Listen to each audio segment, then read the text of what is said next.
But once the secret whispers becomes louder and louder and louder, it turns into open whispers. Even the deaf becomes a rebel. The servant removes his mask and boldly speaks to the king. The king should know that his time is up. When a whisper becomes louder and louder and louder, it becomes open whispers. Like a thunder, it strikes. The tyrant knows that his time is up. Welcome to the arena once again. On the certificates issued or released by Chicago State University to the lawyers of Alhaji ATIKU Abubakar. These are the documents. One, that Bola Ahmed Tinubu forged the certificate he presented to INEC. That's one. Two, that the qualifying certificate from Southwest College to Chicago State University bears a female, indicating that that document does not belong to Bola Ahmed Tinubu. Three, the Chicago State University admission application form has a claim that Bola Ahmed Tinubu attended Government College, Lagos, and graduated in 1970, when indeed the school was established in 1974. The same document has it that the owner of that document is a Black American, and the document Bola Ahmed Tinubu submitted to INEC, he denied having dual citizenship, which means it does not belong to him. Then, the same document, oral deposition, says that the A, Bola A. Tinubu, is Ahmed. But the NYC certificate, Bola Ahmed Tinubu, submitted to INEC has Adekunle. I don't know where the Adekunle and the Ahmed emerged from. So, on the second arm of your question, of what use will it be in the Supreme Court, it is very, very clear that from decided authorities, the Supreme Court has held that they can accept a party to adduce fresh evidence as long as certain conditions are met. And from what transpired in the proceedings in U.S. courts, that condition has already been met. So, as we speak, our law is very clear that a party at fault cannot be allowed to enjoy the fruit of his illegality. That is our answer to your question. Thank you. My name is Carlo Tal. So what you are saying, and I'm happy you talk about investors, what you are saying is that, is it not a shame that investors will look and say the president of Nigeria has certificate problem? Is it not a shame that the world is reporting? You are the head of Voice of Nigeria, so amplify the interests of Nigeria. Have you been reporting this? I'd like to ask you first, to your foreign audience. It's not a thing of a shame? And is that not supposed to be the bulk of the conversation rather than matters that people will judge you to be a meddlesome interloper for? And let me get the facts right for you. ATIKU Abubakar said before the elections that if the PDP zones to the southeast, he will not run. But it was never the case. There were other political actors, so that's not even the issue. Let's talk about this certificate issue. Let me show you something. Daily Trust newspaper, front page. It said birthday mismatch. There were 3 different birthdays of the president. 3 different. So what's even his date of birth? 1952, 1954, 1955. Isn't that enough to talk that we don't even know the date of birth? Gender error? Female or male? What's the gender? Unanswered questions, and also the events at the deposition. I think those are the substantive issues here. Those are the issues that are preventing investors from coming. I would like to have your take on that, because those are the great issues on ground. As the DG of the Voice of Nigeria, that you project Nigeria's image. Let's talk about that, sir. Analyze for us. Why will somebody have 3 different dates of birth? Probably do you have 3 yourself? I will be the happiest person that will have a purity situation in our system. And I know, going through the course of history of liberal democracy, that will happen. If it doesn't happen today, it will not prevent tomorrow. The point of the matter is that there are rules. The same PDP failed in their own way. That's what I'm referring to. That we cannot burn down the house because of the unfelt error of the leadership of the PDP.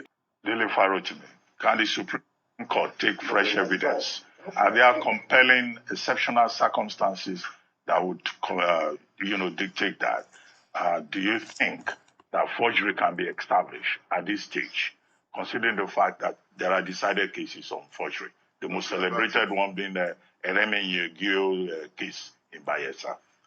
Dr. Abati, when your legislators are corrupt, you should be worried. If your executive peopled by crooks, you should be afraid. Or when the judiciary stops being court of law, the people should be alarmed. Nigerian courts over the past few years have shown very clearly that we have good reasons to be worried about the capacity to deliver justice or to give equity. However, I do know that within the inherent jurisdiction of that court, it has the powers, if it so desires and if it finds the will, to hear evidence that will suggest that the person who is sat in the highest office of the land is a career criminal. That is entirely up to the Supreme Court. It is up to the court to decide whether it is capable of saving what we have described variously as a democracy. What I have said is very simple. No. I'm sorry, Dr. Abati. I am sorry, Dr. Abati. Please rein in Mr. Azan. Rein him in. Rein him in. He had his say and I did not interrupt him. He had his say and I did not interrupt him. Please rein him in. What I said is very clear. What I said is very clear. Don't interrupt him. And this is what we all have to learn as Nigerians. We take too much rubbish. And we're all too afraid, too much in our comfort zones. And by the time these guys finish with us, our children will not have a nation. And this is the real challenge that we face. How do we stand up? How do we retrieve our nation? How do we go back to that vision that we had? How do we give our children the opportunities that we have had? And even better. And this is the question that each of us must take with us. And the only way to do it is, if you're not in politics, you must hold those in politics to account. We're having challenges with deregulating the electricity sector. For you to take these decisions, you need a national consensus. You need legitimacy. You need to go to the West African region to spread the gospel of democracy. You can't go there with a tainted mandate. That is the point. I don't think the point is the Supreme Court decision. The Supreme Court will be doing itself and the country a great disservice if it does not take judicial notice of what the legal deposition in Chicago University has done. So what is at issue here really for me is that I think the president should just resign. There should be some honor in this country. No, this is something that will hobble the country. It will reduce our capacity to intervene in the West African region. It will reduce our capacity to be the leading African nation. It will reduce its ability to convince Nigerians that we need to take difficult decisions. It will be difficult to convince our students in school to follow the path of honor.